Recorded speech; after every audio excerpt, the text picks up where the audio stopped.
కొన్ని వృత్తుల్లో అయితే అదృష్టమే 90% రోల్ ప్లే చేస్తుంది. సినిమా రంగం ముఖ్యంగా అదృష్టం అనేది చాలా ముఖ్యం, చాలా పాత్ర పోషిస్తుంది. అన్ని రంగాల్లో కాదు, నేను చెప్తుంది కొన్ని రంగాల్లో కంపల్సరీ కావాలి. కొన్నిట్లో ఫిజికల్ గా వర్క్ చేయాలి, కొన్నిట్లో మెంటల్ గా వర్క్ చేయాలి, కొన్నిసార్లు యూనివర్స్ నుంచి. చూడండి, టీ అమ్ముకునే ఒక ఆవిడ లేడీ బెల్లం టీ అని అమ్ముతుంది. ఓడి అమ్మ ఎంత ఫేమస్ అయిందంటే ఆమె ఫ్రాంచైజీలు రాష్ట్ర వ్యాప్త 2 రాష్ట్రాల్లో ఫ్రాంచైజీలు, ఒక లేడీ. అందరూ పెడుతున్నారు బెల్లం టీ, ఆ అమ్మాయి ఎందుకు? ఇది అదృష్టం, నమ్మాలి. ఆ అదృష్టం అనేది ఆ అమ్మాయి గ్రహాల వల్లే వచ్చింది. మీరు చెప్పిన ఆ ధనికుడు దురదృష్టవంతుడు అవటం కూడా గ్రహాల వల్లే వచ్చింది. ఈ గ్రహాలు కూర్చున్నాయి కర్మానుసారమే కదా, అన్నిటికీ మూలం కర్మనే. కానీ ఇక్కడ మళ్ళీ ఇంకోటి అండి, ఇక్కడ మర్చిపోయా, చాలా ముఖ్యమైన విషయం మర్చిపోయాను. కర్మ గ్రహాలు అని వదిలేయటానికి లేదండి, చేసేదంతా మీరే. అసలు ఆ విషయం మీరు ముందు మనం గుర్తుంచుకోవాల్సింది ఏంటంటే, కర్త క్రియ కర్మ అన్ని మీరే. మీరు చేసిన దాన్ని రాసుకునేది కర్మ. అదేమి మొత్తం మిమ్మల్ని రాస్తుంది కర్మ కాదు, మీరు చేసేదాన్ని రాసుకునేది కర్మ. కర్త క్రియ కర్మ అంటారు కదా, అంతా మనమే. మన ఆలోచనలు, మన పనుల వల్ల వచ్చే రిజల్ట్స్ వల్ల మనం గుడ్ ఆర్ బ్యాడ్ చూస్తున్నాం, కానీ చేసేది నేనేగా. కర్మ ఏర్పడేది క్రియ ద్వారానే, మీ ఉద్దేశాల ద్వారా, మీరు చేసే పనుల ద్వారానే కర్మ సిస్టమ్ అనేది యాక్టివేట్ అవుతుంది. అంటే మొత్తం జరిగేది మీతోనే, అంటే బాహ్య ప్రపంచం లేదండి, అంతర్గత ప్రపంచం నుంచి వచ్చే ఫలితాలే మీరు బాహ్య ప్రపంచంలో చూస్తున్నారు. అందుకనే కర్మ అనుకుని వదిలేయటం కాదు, మన ప్రయత్నం మనం స్వచ్ఛంగా చేయాలి. ఎప్పుడు ఏ గ్రహాలు అనుభవిస్తాయి, ఎప్పుడు ఏ మంచి మనకి పనికొస్తుంది అనేది కాలం చూసుకుంటది. కానీ గాల్లో దీపం పెట్టి నువ్వే అంటాం కానీ కరెక్ట్ కాదండి. కర్మను వదిలేయద్దు, తలరాతలను వదిలేయద్దు. మన ఆలోచనలు మనం స్వచ్ఛంగా ఉండాలి, మన పని మనం చేయాలి, మన ధర్మం మనం నిర్వర్తించాలి.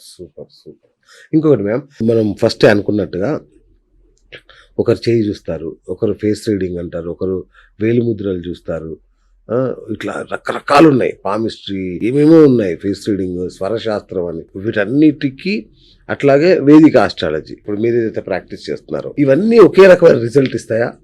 ఇందులో చిలక చూశారు కూడా చేర్చాలి మనం, ఎందుకంటే వాళ్ళు చెప్పింది కూడా చాలా వరకు నమ్ముతారు, ఓకే అనిపిస్తుంది.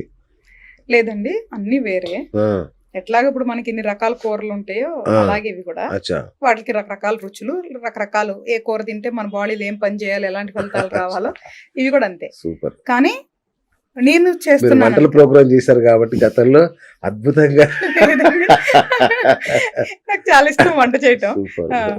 అయితే ఈ చాలా ఏదైతే మీరు చెప్తున్నామో శాస్త్రాల్లో కొన్ని ఉన్నాయండి. అంటే మన శాస్త్రంలో అంక శాస్త్రం కూడా ఉందండి, వాస్తు శాస్త్రం ఉందండి, వేదిక్ మన శాస్త్రం ఉంది, జ్యోతిష శాస్త్రం ఉందండి, ఫేస్ రీడింగ్, పామ్ రీడింగ్ కూడా ఉందండి. ఫేస్ రీడింగ్ లేదు, అంత ఎక్కువ లేదులేండి. జ్యోతిష శాస్త్రం, అది దాన్ని ఏమన్నారు, చిలక జ్యోతిషం, ఇలాంటివి లేవులేండి. నాడి జ్యోతిషం కూడా ఉందండి, నాడి జ్యోతిషం కూడా ఉందండి. ఇంకోటి వేలి ముద్రలు తమిళనాడులో చాలా ఫేమస్, అదే నాడి జ్యోతిషం అండి, వేలి ముద్రమే నాడి జ్యోతిషం అండి. ఇవన్నీ ఉన్నాయండి. కానీ అన్నిట్లో మీరు చూస్తే మీరు చాలా సార్లు వినుంటారు, నాడి జ్యోతిషంలో మన పేర్లు, ఊర్లు అన్ని చెప్పారు కానీ కానీ భవిష్యత్తు చెప్పలేదు అంటారు. మీరు ఎవరన్నా మీరు కనుక్కోండి, భవిష్యత్తు ఎవరికి చెప్పరు. అయ్యో కొండలు పుట్టి పూజ చేయాలి, ఇంకోటి ఉండదు, దాంట్లో ఏముండదండి భవిష్యత్తు. అంక శాస్త్రంలో కూడా అంతేనండి. ఏ శాస్త్రంలో కూడా పూర్తిగా అధ్యయనం చేసి మార్పులు చేసుకోలేం. ఒక్క జ్యోతిష శాస్త్రంలో, అంటే వేదిక్ శాస్త్రం, వేదిక్ ఆస్ట్రాలజీలో మాత్రమే మనం చేయగలం ఆ పనులు. ఎందుకంటే గ్రహాలే మొత్తం మనల్ని రూల్ చేసేది. ఆ గ్రహాల గురించి తెలుసుకునేది మనకు ఓన్లీ జాతక చక్రమేనండి. ఆ జాతక చక్రం కూడా ఖచ్చితంగా మీరు పుట్టిన తేదీ, సమయం, స్థలం ఖచ్చితంగా తెలిస్తేనే జాతక చక్రం ఖచ్చితంగా పనిచేస్తుంది. లేదు అంటే మారిపోతుందండి. ఎందుకంటే 2 గంటలు ఒక లగ్నం ఉంటదండి, 24 గంటలు ఒక నక్షత్రం ఉంటదండి, దాంట్లో మళ్ళీ 4 భాగాలండి, 4 పాదాలు, ఒక్కొక్క పాదం 6 గంటలు ఉంటదండి. కాబట్టి మీరు సమయం ఖచ్చితంగా లేదు అంటే, తర్వాత మన ఏదైతే ఈ గ్రహాలు తిరుగుతాయో వీటిని డిగ్రీస్ లో చెప్తామండి మనం, 360 డిగ్రీస్ లో తిరుగుతుంటాయండి. వాటిలో ఉన్న పొజిషన్ బట్టే వాళ్ళ ఫలితాలు ఉంటాయండి. సమయం అనేది ఖచ్చితం అండి. సెకండ్స్ లో కూడా సమయం ఉంటే ఇంకా మంచిదండి. ఎందుకంటే 2 గంటల్లో కనుక ఒకే లగ్నంలో మనం పడ్డా, ఎందుకు ఖచ్చితమైన సమయం కావాలి అంటే, మనకి నవాంశ చాటు, దశాంశ చాటు తెలియాలి అంటేనండి నిమిషాల్లో యాక్యురసీ ఉండాలి. సెకండ్స్ కూడా ఎందుకు అంటున్నానంటే, ఏదైతే దశా సిస్టమ్ ఉంటుందో అది సెకండ్స్ లో మారిపోద్దండి. అమ్మది ఎప్పుడైతే సెకండ్స్ తో సహా ఖచ్చితంగా ఉంటే ప్రతి రోజు ప్రెడిక్ట్ చేయొచ్చండి. అబ్బా, అది ఓన్లీ వేదిక్ ఆస్ట్రాలజీలో పాసిబుల్ అండి, ఇంకెక్కడ పాసిబుల్ కాదు. కానీ చాలా మందికి ప్లేస్ ఆఫ్ బర్త్ ఒక్కటి తెలుస్తుందండి, date of birth, time of birth maximum తప్పే చెప్తారు. అవునండి, కొందరికైతే అసలు రాయరు చాలా మందికి. అవును. మరి వీళ్ళని ఎట్లా డీల్ చేస్తారు మీరు? నేను చెప్పనండి, అచ్చా వాళ్ళ సమస్య బట్టి వాళ్ళ కోరిక బట్టి మంత్ర సాధన చేసుకోమని గైడ్ చేస్తాము. అచ్చా, అంతే. వాళ్ళు చెప్పేటప్పుడు ఏ గ్రహం ప్రాబ్లం ఉంది నాకు కొంచెం అర్థమైంది కాబట్టి ఓకే. దానికి సంబంధించి మనం సలహాలు సూచనలు ఇస్తాం. ఓ, ఇంకొక విషయం ఏంటంటేనండి, ఈ ప్రపంచంలో ఎవరి దగ్గరికన్నా మీరు జ్యోతిష్కుల దగ్గరికి వెళ్తే ఉమ్, మీరు వెళ్ళి జాతకం ఇవ్వగానే జాతక చక్రం వేసి చెప్పడం మొదలు పెడతారు. నా దగ్గర అలా జరగదండి. ఉమ్, ఆ జాతక చక్రం మీదా కాదా అని నేను వెరిఫై చేసుకోకుండా ఓ, మీరు నాది అని వాదించినా నేను నమ్మనండి. ఒకవేళ అది అచ్చా. మీది కాదు అని అనుకుంటే నేను మీకు జాతకం చెప్పను. ఓ, సో వేరే వాళ్ళ కర్మ చూడకూడదండి. అచ్చా, మీరు వచ్చారు కాబట్టి మీరు చూస్తానికి నాకు అర్హత ఉంటది. ఓకే. ఇప్పుడు అంటే తప్పు జాతకం అయితే కాదండి, మా అమ్మాయికి పెళ్లి చేయాలండి పలానా అబ్బాయితో, ఒకసారి జాతకం చూసి చెప్పండి అంటే తల్లిదండ్రుల వరకు ఓకేనండి. అచ్చా, ఓకే. వేరే వాళ్ళు వేరే జాతకం తీసుకొస్తే చెప్పనండి. Okay okay okay. మళ్ళీ జాతకం చెప్పించుకునే వాళ్ళు తప్ప పక్కన వేరే వాళ్ళు ఉన్నా కూడా చెప్పనండి. అచ్చా, ఉండకూడదు ఎవరు. నాకు అలాగా నా దగ్గర కొన్ని రూల్స్ సూపర్ ఉంటాయండి. సూపర్ అండి, కరెక్ట్. సో మీరు అన్నట్లు స్థలం సమయం ఖచ్చితంగా ఉండాలి. అది మీరు ఖచ్చితం అన్నా నేను వెరిఫై చేసుకోకుండా నేను చెప్పనండి. ఓకే ఇలాగా మనకి వేదిక ఆస్ట్రాలజీలో చాలా యాక్యురసీ ఉందండి. ఓకే. చిలక జ్యోతిషం అనేది తప్పండి. ఒక పక్షిని బంధించి అలా చేయటం అనేది కూడా కర్మకి విరుద్ధమే. కర్మకు విరుద్ధం. ఏమండి, శాస్త్రానికి విరుద్ధమైన పనులు చేసే ప్రతి ఒక్కళ్ళు కూడా శాస్త్రాన్ని కట్టుబడకుండా ఉండే వాళ్ళు ఎవ్వరికి వాక్శుద్ధి ఉండదండి. వాక్శుద్ధి లేనప్పుడు శాస్త్రం వృధా అయిపోద్దండి, వాళ్ళు ఏం ఓకే చదువుకున్నారు. ఓకే, అంతే కదా.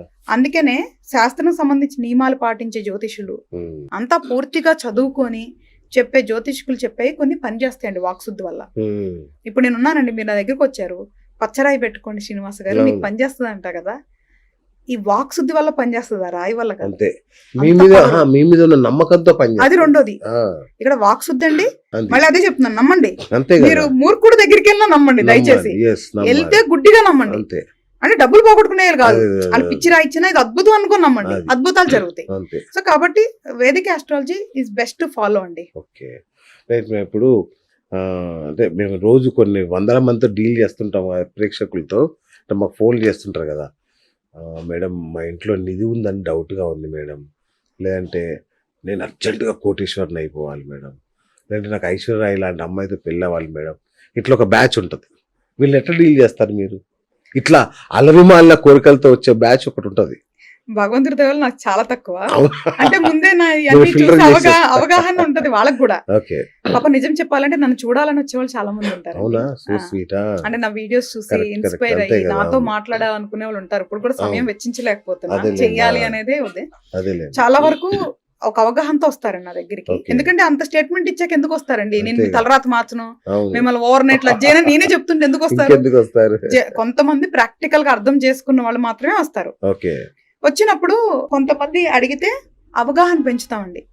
ఓవర్ నైట్ లేదు అవ్వదండి, మీ ప్రయత్నం మీరు చేయండి, పలానా సమయం మీకు అనుకూలంగా ఉంటుంది, అప్పుడు పరిగెత్తండి.